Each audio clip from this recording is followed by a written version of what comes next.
Well, good afternoon, everybody. This is Carrie. I'm the owner of KDS Insurance Services in the Houston area. And I wanted to come in today because I've had a lot of people messaging me and saying, we don't understand why our insurance is gone up a ridiculous amount. So we're going to talk about it today, and I'm going to try to explain this to you in a way that makes sense without getting too technical. So, as you've seen, if you've been living in America for the last 8 years, you have seen a drastic change in your life for your expenses.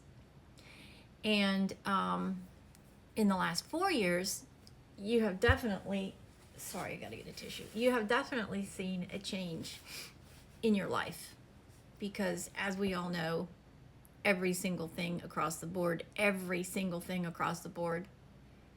has increased dramatically. Insurance is no exception. Because if you look at this like a funnel, okay, all of the things in our economy feed each other. When there's bad housing, because there's bad interest rates, the cost of your housing goes up. The cost of your house is going up. So when the cost of your house goes up, the cost of your insurance goes up because your house is now needs a larger amount of insurance in case it burns down. The banks want to see that you have a adequate amount of insurance, and they will only allow you to go to a certain level with your deductibles, which deductibles affect your premium. The higher your deductible, the lower you pay to the insurance company.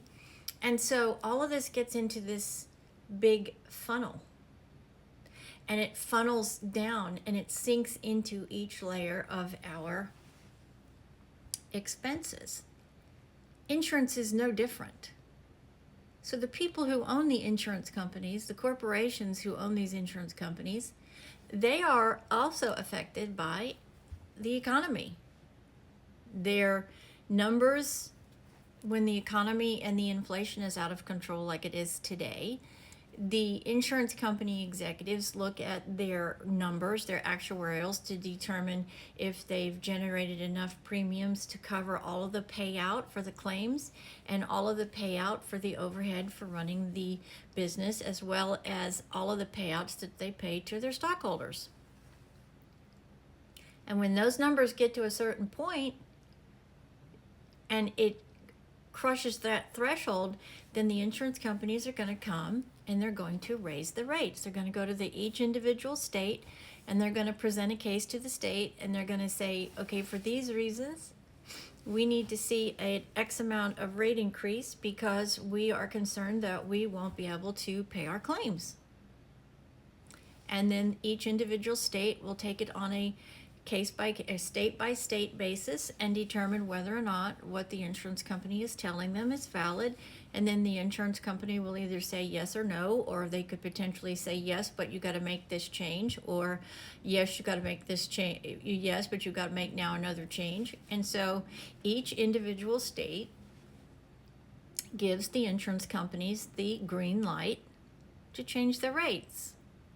And it all trickles down. It starts at the top, and it's a funnel, and it all trickles into this funnel, and then the funnel comes at the end of the funnel, and then what's at the end of the funnel is you and me, and what we have to pay for those products. Now, here in Texas, in the last 18 months, roughly, per household has seen a 65% increase in their insurance premiums on their home and their auto. That is way over what the inflation rate is, because the inflation rate is out of control and the payroll, what you're getting paid, is not keeping up. Your payroll is not keeping up with the cost of inflation. And so when you have that happen, and then you have companies that are increasing their pricing, and you are not getting any increases to make up that margin, then you're in a negative position. And it's the same principle with insurance companies. Now, I've been an insurance agent for 43 years, and I have seen an awful lot in my career, but I have never seen anything like I am experiencing today. Because not only are the insurance companies raising their rates astronomically at a rate that I have never seen, but insurance companies are leaving states. Here in Texas, we have insurance companies that are leaving the state every single day. 4 years ago, I had over 22 homeowners carriers that were writing insurance here in Texas. But before COVID, it's probably a better analogy. Before COVID, now I might be lucky if I can find 5 that continually will offer rates to clients. And depending on where you live in Texas, if you live close to the Gulf Coast, really starting in Houston and down, anything from Houston and below, just draw your line from Houston and go all the way over to the coast, and then go all the way down, and I would say go out about 60 miles west of Houston and draw that line down with it, make a big block, and anything in that block is going to be really, really difficult to find carriers, because the risk outweighs the amount of premium that they can collect. It's an actuarial. There are so many things that go into the calculation of an actuarial. I wouldn't even begin to try to explain that to you, because it is so complicated, and you have to be you have to have an incredible ability to be able to decipher numbers.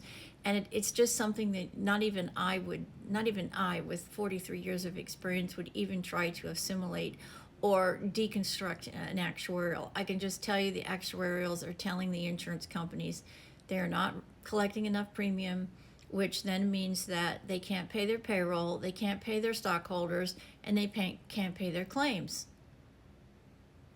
And each state has a rating system for insurance companies, A, B, C, D. And you get a specialized rate when you have an A or higher rating. That means the company is financially stable. So let me just ask you a question. Here are the biggest expenses that most people will ever pay for in their lifetime is their home. And so, are you going to want to insure your home with a carrier that may not be able to pay your claim if your house burns down? Well, if you insure your home with anything but an A company, A plus, A minus, you run that risk. It's just that simple. You can find carriers that have lower ratings, but do you want to trust your most important investment with a carrier that may not be able to pay your claims? I don't think so. Is it going to improve? I don't know. A lot of it's going to depend on the election and where we go and where the economy goes and how well the economy recuperates. And we got to pray that it does. Because if it continues in this fashion, at some point, people are going to have to decide whether or not to spend money on insurance or food. And we all realize which one of those you have to survive. That's where we are. That's as simple and plain as I can get it. And it's not going to improve unless the economy drastically changes and corrects itself. That's why this election, above any other election, is crucial, because the bankruptcy of this country is definitely foreshadowed by where we are because of the amount of debt. Because you cannot run anything if the debts are more than what you take in. And unfortunately, that's the reality of where we are. Hope this helps. God bless. God bless the United States. This is Carrie. from KDS Insurance Services.